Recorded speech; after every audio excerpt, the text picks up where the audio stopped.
Are there any updates on PJ Washington? We'll explore free agency once again, give you some playoff projections, and then get back to who wore it best. All today, Locked On Hornets podcast. We're Locked On Hornets, part of the Locked On Podcast Network. Your team every day. In a minute, cuz we live.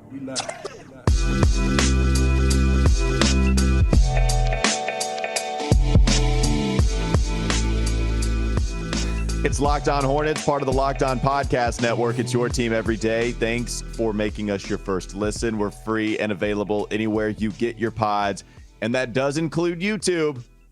A lot of people know about YouTube, Doug. Oh, boy. In fact, too many people. I know at least over 5,000 people know about YouTube because we have reached the limit. We have reached the 5,000 subscriber mark. Why is it important, you ask? Well, if you follow us on Twitter at Locked On Hornets just 15 minutes ago, means about 8:30, something like that. Doug Branson of Locked On Hornets tweeted himself a grandma emoji because it's time. It's time for Doug to don the grandmama costume that Larry Johnson once did that allowed us to love Larry Johnson all the more. So perhaps that happens with Doug. How are you feeling? When's this thing going to happen? Sorry about that. That's a bad mistake.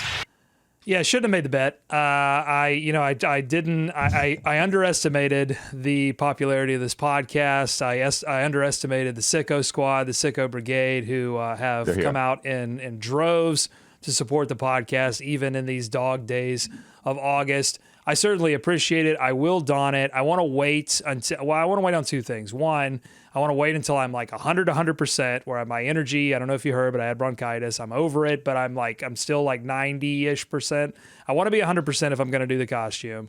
And I don't want to do it on a Thursday because it's just like not a Thursday thing. So I'm thinking next week, beginning of next week, we just open it up and, I'll be in costume. So there you go. So thanks to everyone for subscribing to the podcast, for subscribing. If you haven't subscribed to the audio podcast, though, even if you don't listen to it, even if you're just like standing the YouTube channel, definitely go and just hit subscribe on your iTunes or your Apple Podcasts, your Spotify. That helps the show as well.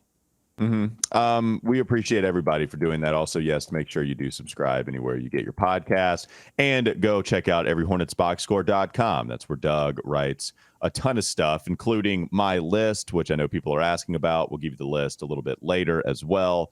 But that is coming to you. And then also listen to me every weekday from 12 to 3 p.m. Wes and Walker on Sports Radio 92.7 WFNZ. Well, we have a couple of birthdays to celebrate within the last 2 days here, Doug. Okay. Happy birthday to LaMelo Ball, who turned 22 on August 22nd, yesterday, a Tuesday. Big time happy birthday to LaMelo. The only thing that changes is that now everybody will say, wow, I can't believe he's only 22, instead of saying, wow, I can't believe he's only 21. It's still true. I think 25 is usually the mark where we stop saying that. Once you get past, because I feel like we did this with Anthony Davis. That was always the guy we pointed to and said, oh, he's the best young star in the game. He's going to be amazing. And then finally, when we got to, even for him, it was probably 27. We stopped talking about how young he was. So LaMelo, hey, man, being 22, excellent for the Hornets, who just signed a rookie max extension, $200 million man. Big time happy birthday to LaMelo. You are the box office draw. Now, not a box office draw for this birthday. We're celebrating today as well, but not even on the team, but maybe he will be. PJ Washington. Happy birthday to PJ. He turns 25 years old today here, Doug, but he is still without a home. He did not get rewarded a contract for his upcoming birthday like LaMelo did. And so now that leads us to the question, how did we get here? How did we get to PJ Washington celebrating his 25th birthday while not being on an NBA squad? Well, he's a victim of restricted free agency. I don't know that everyone is like fully aware of PJ's situation, that he is a restricted free agent, which means that the team, the Charlotte Hornets, have a lot of control over how this process plays out. And they will get something out of this process. That's the whole idea behind restricted free agency, is to make sure that teams in any market, large or small, are able to have a little bit more say in retaining talent. And if they can't retain that talent, if they can't come to an agreement, that they at least get something out of the deal, whether that's PJ Washington signing his qualifying offer, which would essentially have him here for next season and then make him an unrestricted free agent, or some kind of sign and trade situation where the Hornets sign PJ Washington and then trade him away.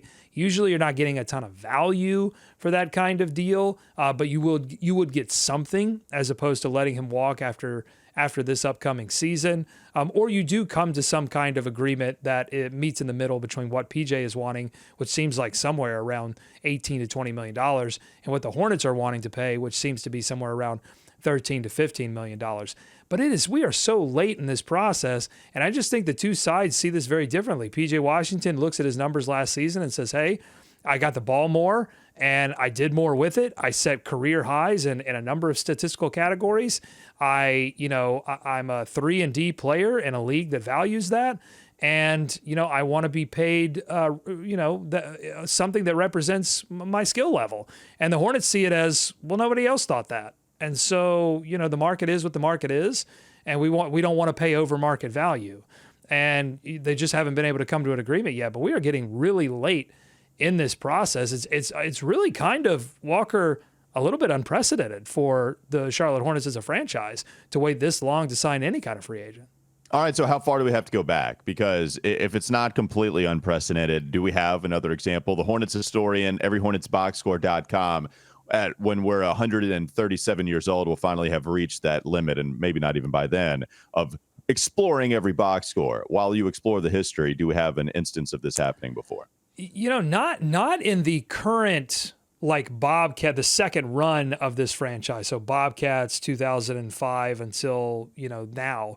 We don't really, because the Hornets draft history is either they drafted a player, this didn't happen very often, but a guy like Kemba, where it was just like surefire, this is a guy we're going to retain, and this guy wants to play here, and it's just match made in heaven, and the deals get done either early, a year early, or they get done pretty quickly in the offseason that they had to get done. You have a few of those instances, and then more often than not, you had free agents or rookie extensions that just didn't get done because the rookie wasn't good enough to extend. But even transactions in general, in terms of big time trades or anything, nothing really happened that was of significance in this second run. You have to go back to the first run. I found something that happened on October 25th of 2001. They traded Derek Coleman in a 3-team trade that ended up giving them George Lynch and Tractor Trailer. So that was, but even that was like, I remember that, and it was more of a, this is kind of going to happen. Like Coleman was not long for the franchise, and I don't know that was a significant haul. I mean, a Tractor Trailer made some good contributions for the Hornets, and so did George Lynch during those final couple of playoff runs, but I wouldn't really say that was significant. I had to go all the way back to 1993 for a significant September transaction, and that was on September 1st. They traded Kendall Gill for Dana Barros and a first-round pick, and then 2 days later, they flipped that for a guy we've talked a lot about on the show recently, Hersey Hawkins. Mm-hmm. It all comes back to Hersey Hawkins. It does. Those are the rules. It all comes back to Hersey. But this just doesn't happen. So that what I'm saying is like and I don't, I'm not a study of other teams' off seasons. This doesn't really happen to the Hornets a lot. And I think it represents the situation that PJ Washington finds himself in, which is like a good player, but not a great player. A lot of teams unsure of his value. And he feels like his value is a lot higher than a lot of other teams do, apparently. And, he doesn't. We talk a lot on this show, Walker, about like players finding it attractive to play in Charlotte, and they love the city, and it gives them that edge. I don't see that with PJ. He's often posting on social about needing a trainer in Dallas. Like it just doesn't. It doesn't feel like PJ found a home in Charlotte. This doesn't feel like a match made in heaven. Well, not anymore, but we didn't know that. I mean, I didn't know that the first 4 seasons of his career. I thought that it was a completely fine match, but this offseason, is this going to be the type of thing that PJ forgets? And all right, it's all good as long as you give me my money. I'll make home wherever the place is that gives me the most money. That's where I'm going to make my home. And if that's Charlotte, fine, we'll mend the fences despite it taking a longer time than I thought it would. Or does he feel burned by them? Accept the qualifying offer, play 1 season, and then decide, look, I'm gone. I mean, it's to the point where even risking injury this season, you get your free cap space it's clear that you didn't want to make me a priority. I'm gone. I'm playing with a different team. So you're right. Perhaps that is the way PJ Washington feels. I did want to bring up one instance. It doesn't have anything to do with the Charlotte Hornets, but we can go back to a couple of years ago. Reminds me a little of the Lauri Markkanen situation, Doug. Lauri Markkanen, to me, I think at that time was more uncertain than what PJ was. So if you go back to Lauri playing for the Chicago Bulls, goes into restricted free agency, it's up until August 28th that he gets traded as part of a 3-team trade. He eventually ends up with Cleveland, and then Cleveland trades Lauri to Utah because Cleveland is ready to win now. They trade him in the Donovan Mitchell deal, and Lauri wins Most Improved Player. But Lauri at the time, his last year with Chicago, he averaged not even 14 points per game. Pretty efficient from the field, pretty efficient from three-point land, but even defensively, I think you would pick PJ there. But offensively, Lauri showed you some nice things. Either way, these guys, power forwards that thought that they should be higher on the market, and eventually it goes late into the offseason before anything happens with them. So now is PJ going to be a part of that same result that Lauri was, where he gets traded August 28th? Here we are, August 23rd. Now, it doesn't mean that it has to happen right on the same date. But, man, the season, it's sneaking up on us. You know, we're, 2 months away now from the season opener against the Atlanta Hawks. There's not a ton of time, okay, especially if you want to continue to focus on everything basketball related on the court for this year. Now you're talking about Brandon Miller implementing minutes for some of these newer guys that might be on the floor, the rookies, whatever, right? Steve Clifford trying to help out. So it reminds me a little of the Lauri Markkanen situation before he was traded to Cleveland. There's another factor here that I'd like to present. Another factor that I feel like is affecting these negotiations, at least from the Charlotte Hornets perspective. And I'd like to do it in the next segment. Great tease. Let's please it. Coming up next on the Locked On Hornets podcast. Don't go to sleep on the Hornets just yet. Doug has continued PJ Washington takes, and we'll also talk about some playoff projections. But not before we talk about Ibotta. This episode is brought to you by Ibotta. If you're finally trying to take that summer vacation, it's late, but you still have some time. If you still want to take that vacation you've been planning, but you've been dreading buying all of the necessities before you take it, it's time to stop spending your hard-earned money without getting anything return. And in return, enter Ibotta. Ibotta gives you cash back on hundreds of grocery items, from produce to personal care to pantry goods, so you can make sure you're beating inflation no matter what you're purchasing. You can either link your loyalty account or upload your receipt after you shop, and then you can get your cash back. It's really that easy. The average Ibotta user earns $120 per year. That could cover the cost of an entire shopping trip, or you could use your cash back to buy that flight you've been eyeing, maybe for the vacation I just mentioned, that game you're dying to go to, or the fancy dinner that you've been craving as well. Other apps give you points that really don't amount to much. But with Ibotta, you get real cash back that you can cash out to your bank account, PayPal, or even gift cards. Right now, Ibotta is offering our listeners $5 just for trying Ibotta by using the code LOCKED when you register. Just go to the App Store or Google Play Store and download the free Ibotta app. Use code LOCKED. That's Ibotta, IBOTTA, in the Google Play or App Store, and use code LOCKED, LOCKED. More Locked On Hornets coming up next. All right, Doug, hit me with the rest of your PJ Washington take. What else did you have to say? So I think there are a couple of things going on. I mean, you look at, because I think people would look at his stats and say, man, you know, he set a career high in scoring and a couple of career highs in three-point attempts and three-point makes, and think, man, he's expanded his offensive game a little bit. Like, what's the holdup? I mean, it's the Charlotte Hornets, right? I mean, they need talent. It's not like they, have a ton of guys ready to replace what PJ Washington offered them last season. And so, as a small market, don't you have to go out and overpay to keep your talent? Isn't this one of your few advantages over the large markets? Why wouldn't you just go ahead and give PJ what he wants and get this season going? And I think that's not Mitch Kupchak's MO.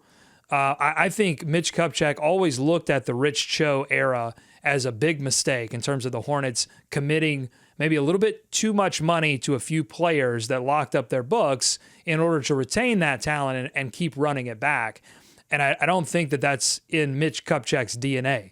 So I think that's a factor. I also think they look deeper into the numbers and go, well, yeah, you got more opportunities and got more points, but his efficiency, his value over replacement player, like all of the advanced stats are saying, hey, this was kind of a weird year, which we all know because of the injuries, but a weird year for PJ Washington as well.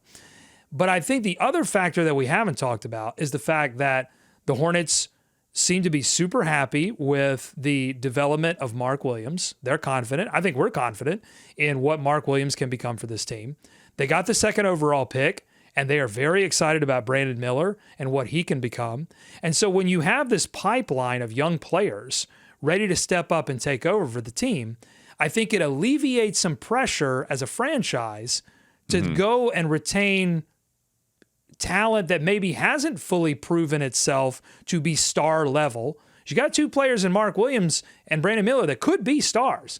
I'm pretty confident. I think the franchise is confident that PJ Washington, very good player, but not a star player. And so there's not as much pressure, I think, to go out there and overpay. What do you think about that? Say the last part one more time about overpaying. That there's not as much pressure to overpay because you do have this pipeline of young players that you know in a few years you're going to have to reinvest in them as well. Like if what I'm saying is, if we were in a situation, if the Charlotte Hornets were in a situation where they didn't have Brandon Miller, or they had, a situation that this franchise has been in very often where you draft a player and even 1 year later you're like, oh man, Noah Vonleh didn't know how to play basketball. Whoops. You know what I'm saying? Like they're not in that situation. They've got young players where it's like, no, these players actually have potential to be all-star caliber talent. When you have that in the pipeline and you have long-term plans, because we know the Hornets are thinking long-term, they're not thinking short-term, then it's much easier to say, okay, we can slow play this with PJ Washington and make sure that we're not overpaying. Yeah, I mean, I guess it hasn't showed up really in the playoff column yet. It hasn't showed up in the winning a whole lot of games column. Hadn't even showed up in all-star appearances column yet. If we're talking about these guys that are being stars that could be drafted. Yeah, they're younger, but LaMelo's the only one that's reached it. And now you have the whole Miles Bridges conversation with him and, his arrest for felony domestic violence. So that complicates some stuff, I guess, with some of that. But also, if we're talking about guys that don't play defense really well outside of Mark Williams, PJ, I don't know if he's as easily replaceable as maybe what other people are indicating. I don't know if you're saying that as much about maybe the Hornets feel that PJ is replaceable, because I don't know if I see that skill set as easily replaced as, other fans do, right? Because PJ is not someone that is so widely celebrated that everybody wants him back. Like, I understand I'm in one half. I know a lot of Hornets fans want him, but if the Hornets really feel that, then certainly the draft 2 years ago didn't help with Book Knight and Kai Jones. When you have Mark Williams, that's going to help, but he plays a different position. And I think I use the draft picks as a point of evidence to keep PJ, right? Because if you're looking at LaMelo, who you just invested in, if you're looking at Mark Williams, who I agree, I like Mark Williams a lot. I like him a lot. I can't wait to see what he's going to do this year and beyond. I think PJ fits really well with the players that you did hit on. And this is why I like PJ so much. It's all in context, right? I don't think PJ Washington is ever going to be an all-star. I don't think he ever gets one all-star berth, not one. But you also, if he did, then you'd have to pay him more. And so that's why I like PJ. If you are in that 15 to 20 million range, 20 is high. I get it. But that's why PJ comes in and can be the perfect complement to your other all-star players on the roster. I'm not telling you that he's going to be the first, second, third best player on the team, but I think that he allows those other guys to do what they do so well, and then PJ can go back to a role that he played a couple of years ago. I would use the draft picks, I would use the foundation pieces as evidence as to why you should bring PJ back. Yeah, I just feel like if you pay $20 million, you're going to end up paying $20 million to like a Cody Zeller level. Like, is this guy a starter? Is he not a starter? Back and forth. I just don't think you want to pay $20 million, and not $20 million as the number, but the percentage of your cap. Do you want to pay the percentage of your cap space? But it goes up. This is the thing, right? It's going up. Maybe it might, it is. Well, right, but how much? That's a question. And you keep doing those kind of things. Again, we learned that lesson in the Cho era. Is like you keep doing those kind of things, and all of a sudden you're locked up if you keep making those kind of estimations. Yeah, I mean, I don't want to get lost in the, oh, well, we can pay him 20, not 19, not 18, but it is going up. It's not going to be a Nick Batum max deal. It's not going to be that. Does anybody disagree? Was Marvin Williams worth $16 million? Or what? I don't even know what he got paid, but I don't think people had a problem with the contract based on that. It was that was their team, and Nick Batum, playing under the max contract, bleeped him. Like, they just couldn't do anything after they paid him, and he wasn't even as good as when they paid him. So yeah, I think they should bring him back. $20 million is high, though. You're right. Certainly the high end. I don't think they would agree to that. So we'll see. All right, playoff projections. No more PJ talk. What you got for playoff projections, Doug? Well, we got a question in the Sicko Satchel from Rima6240, and Rima wants to know, is the Hornets' current roster capable of, and we've got some options here. So is the Hornets' current roster capable of avoiding the play-in and getting, a 6th seed or higher, securing the 7 or 8 play-in seed, and then we've got a little qualifier here from Rima saying, because if they get the 9 or 10 seed, then winning 2 games for playoffs isn't happening. So Rima wants us, can we boost Rima's confidence by saying that they could secure a 7 or 8 play-in seed or avoid the play-in? When you look at the roster as it stands right now, without PJ Washington, or you can do with PJ Washington, do you think they can achieve either of those goals? Well, I think it's not going to be avoiding the play-in. I don't feel confident in that. I don't know about you, Doug, but I think they're going to have a lot would have to go right. I mean, you're talking about an all-NBA season from LaMelo Ball. You're talking about somewhere there's got to be a most improved player. We've talked about this before. There maybe needs to be defensive player of the year talk around Mark Williams. Like, you're going to have 2 or 3 guys in awards categories to lift the rest of this roster. And you're going to have to stay ultra healthy. It's impossible to remain fully healthy through a season, but you've got to be one of the healthier teams. You've got to essentially reverse what happened last season to have any shot of avoiding the play-in, I think, with this current roster. Yeah, I think it's going to be, at best, get an 8 seed. That's what you might be shooting for. That might be the goal here, Doug, to shoot for an 8 seed this year. It is the spot that you can get to that is not a playoff spot, because that seems, I don't know about unrealistic, but it's going to be really hard, as we talked about. So if you get the 8 seed, it allows you to, not have to win 2 playoff games. If you win that first one and then sneak in, that would be great. I think that's what I would ask for. That's probably the best case scenario that I reasonably see fit this year. What about you? What do you have to say to this question?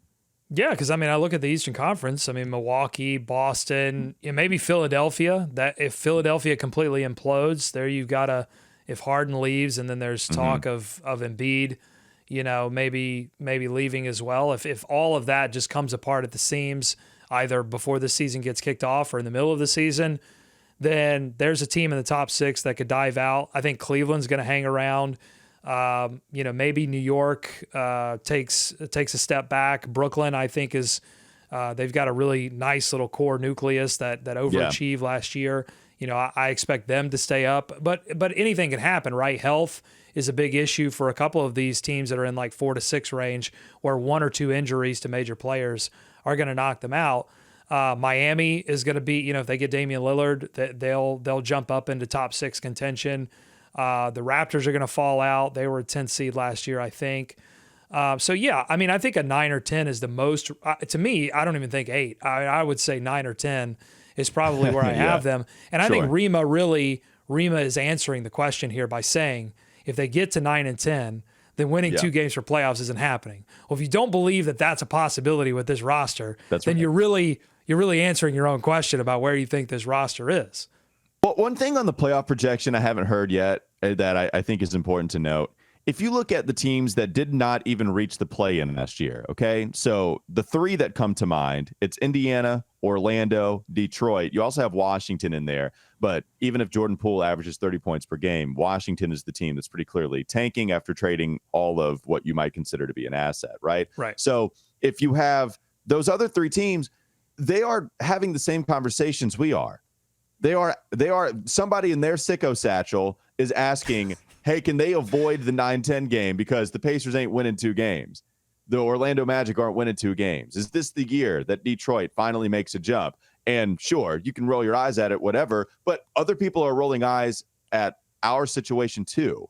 Other people, when we ask that question, they might be saying, oh, the Hornets, okay, yeah. And they are. I mean, in fact, they're not even so much as rolling their eyes as flat out saying it on their podcast. So they're having the same conversation that we are here. And if the Pacers are moving up, I like their offseason. They overpaid for Bruce Brown, but it's not a long-term contract. It's short-term. They can get off of it whenever they want, whatever. And he's a winning player. Orlando, they're young.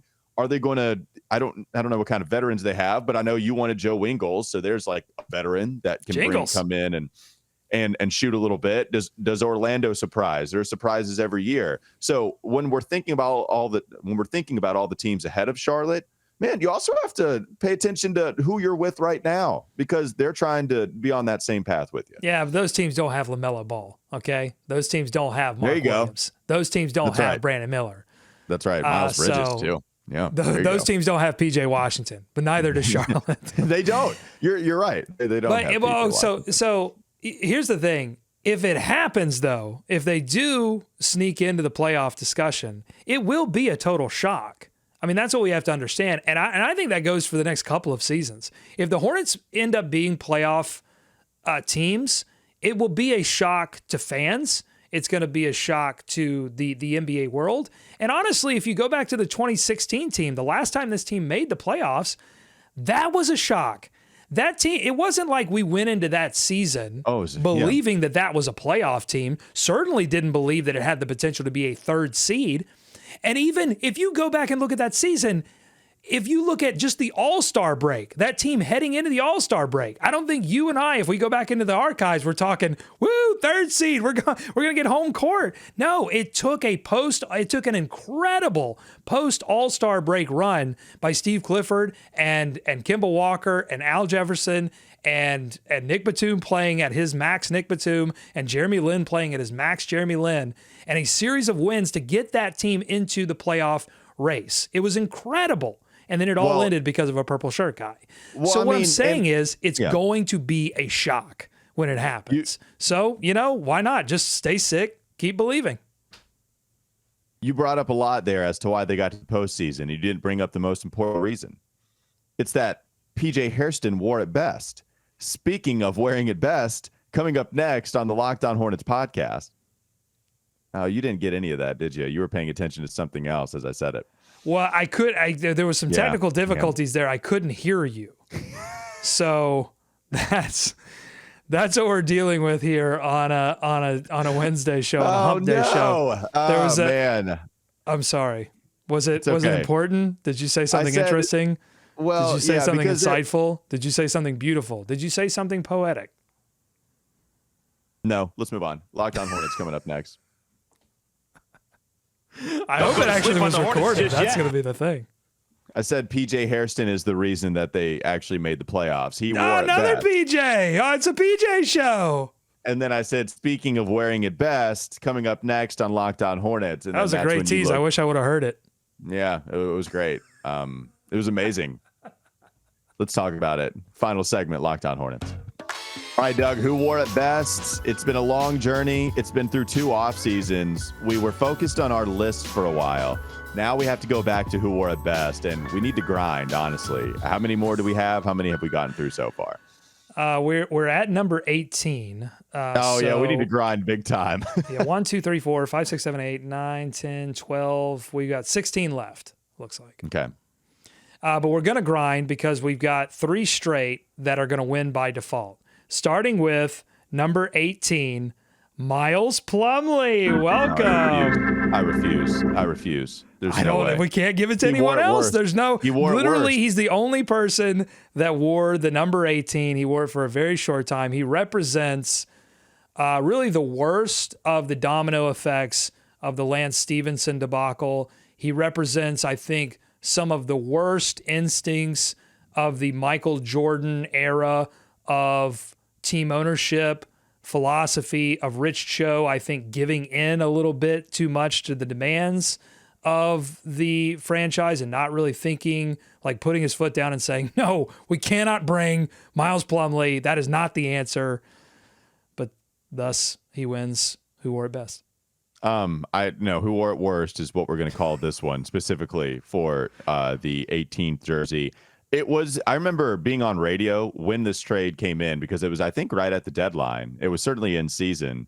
And I was sitting there trying to make sense of it. And I forget, it doesn't even show it on Basketball Reference. I'm trying to find. Oh, so it was cash considerations for Spencer Hawes and Roy Hibbert. There you go. So Roy and Spencer going to Milwaukee, and then you get Miles Plumlee in return. And at the time, Miles did have that contract that was not good. And I couldn't figure it out, Doug. And you know how many games he played for Charlotte? 13. I do. I just looked it up. 13. Yep. Unlucky number 13. That's right. Played 13 games for Charlotte and averaged a little over 2 points per game. Those are Tom Chambers numbers.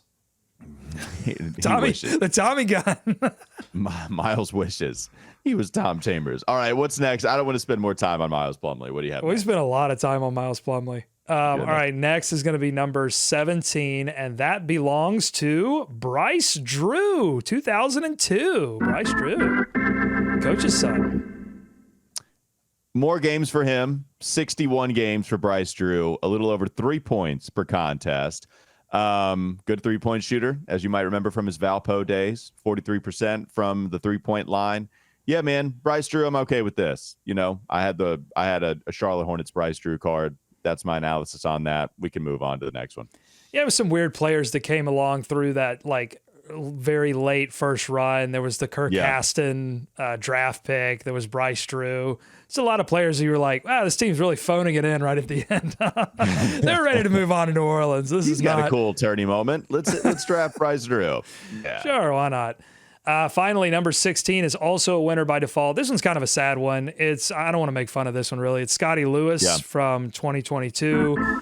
He was a second-round draft pick, and then I don't know if he broke his leg, but I think he hurt his leg really badly in Summer League and hasn't returned since.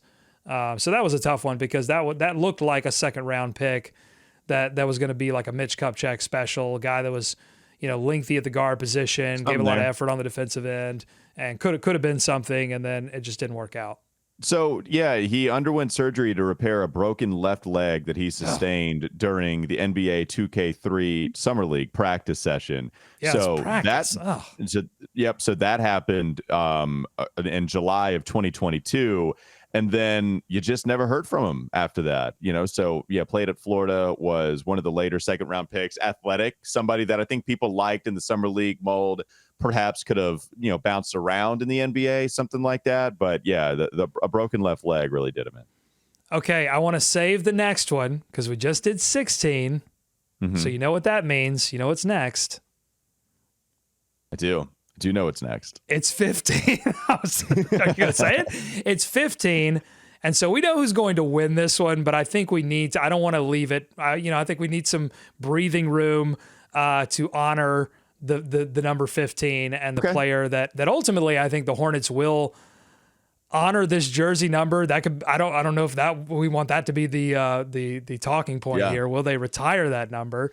But 15. So I think we should give that some breathing room and do it on the next session of Who Wore It Best. Well, and then I'll go ahead and spoil one. Can I just spoil one name on this list? Because we talked to him yesterday on WFNZ. Well, yeah. So we all know who's going to win. It's going to be Kemba. But would you like to just quickly? Can you guess? There are 5 other names that have worn number 15. You obviously know one. I think I know who you know, and go ahead. Well, I mean, yeah, so I have the list in front of me. It would not be fun to guess because I would just destroy that game. It's called being prepared for the game. That's what it is. But Gerald Henderson is the other guy that wore 15. Well, what did Hendo have to say? So we were doing the Joe Moss Celebrity Foundation golf tournament. Bunch of former athletes out there. Gerald stops by the Wes and Walker show as we're talking Clemson and Duke football. So he wants to give his 2 cents on Duke football. I asked the meat and potatoes, Duke basketball questions, right? Give the people what they want. But then Wes asked about Flip, Kyle Filipowski. And then I say, no, Gerald. See, this is what Wes does. He calls Kyle Filipowski Flip, but there's only one Flip in my life, and that's Flip Murray. Ronald and then he said, Flip yes, Murray. Yes, I played with Flip Murray. So they played on the same team right in Gerald's rookie season. And he gave us a story about how Flip was one of the funniest teammates that he ever had. And that there was a story that he shared. You can go check it out, by the way, WFNZ.com. And the funny story was that Gerald comes in hungry, ready to prove what's his. He's going to break the rotation. He's going to be in there. So he's going hard in practice. And then Flip Murray, the vet, says, no, stop. He stops practice, stops everything from happening. He says, Rook, third team. Rook, third team. And Gerald's like, okay, that's how it ended up being. It was Flip Murray who decided to stop practice to let everybody know that he was not about to get his job taken from a rookie. Look, there is a code. There is still a code. People, I just went on this on the Locked On Fantasy Basketball podcast, and I love that podcast. Love playing fantasy basketball. Josh Lloyd does a great job with that show. But every time I go on any kind of fantasy show, they always assault me with questions about Steve Clifford not playing rookies. And it's because, if you're playing fantasy, you want these guys to play. And you don't understand why aren't they playing the rookies? Because I want the rookies to play and I want to get fantasy points. But there is a code in this league, and Steve Clifford abides by it. He abides by this idea that rookies have to earn the playing time. That if you give rookies playing time, you are putting them at a disadvantage ultimately for their career. By not allowing them to fight through that. It is like the chicken being birthed from the egg. It must struggle in order to build the muscles necessary to succeed once it gets out of the egg. And so that is the situation. Also, note, Flip Murray was a late signing. It wasn't a huge signing, obviously, but I think the Bobcats made that signing in like late August, early September. So Flip Murray, another lady. Yeah, Gerald, talking about how Larry Brown was not about to give playing time to a rook either. So Flip Murray was going to get that. Not a lot of coaches are. I mean, really, and there aren't a lot of situations that aren't like Houston or Detroit where a team doesn't have the situation has to be a team doesn't have veterans and it isn't looking to win. I mean, that's the situation where rookies get a lot of playing time, but every other situation you look around, it's just not happening. All right, that'll do it for Locked On Hornets. Thanks for making us your first listen. We are free and available anywhere you get your pods. I don't make the rules. Listen, game to game NBA, every moment, every top performance. Flip Murray does. Locked On Game to Game covers every game from across the league with local analysis that only Locked On can deliver. Follow Game to Game on Locked On NBA, available on YouTube and wherever you get your podcast. That's Doug Branson. Go check out his work on Every Hornets Boxscore. Go listen to the Gerald Henderson interview on WFNZ.com. Have a great rest of your day. We'll be back with you tomorrow. I feel better, by the way.